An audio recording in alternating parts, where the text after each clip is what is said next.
The heart of the Himalayas, where the Tibetan people have waited nearly 30 years for God to come home.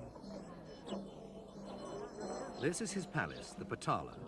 14 incarnations of the Dalai Lama, who Tibetans believe is a human form of the Buddha itself, reigned here until the Chinese substituted communist government. The current Dalai Lama left when he was 24. He's now 53.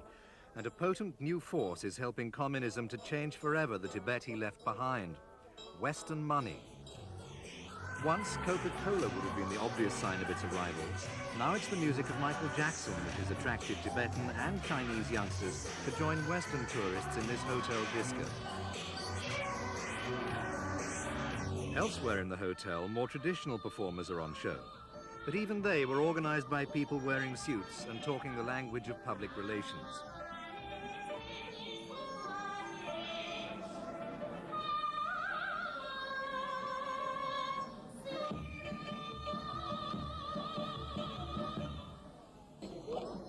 Out in the streets, however, there's no need to organize glimpses of the past.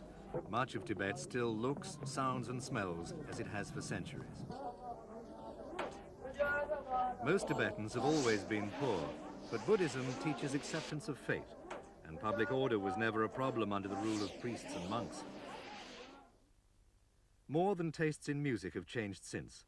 These tourist pictures from Lhasa last year show the ferocity of resistance to the Chinese occupation.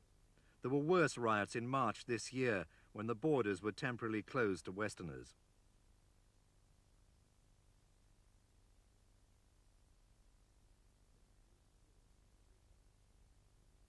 This smoking ruin used to be a Chinese police station. Chinese television showed these pictures while blaming the riots on a reactionary minority. During the riots, Chinese film crews had their equipment and vehicles seized and destroyed.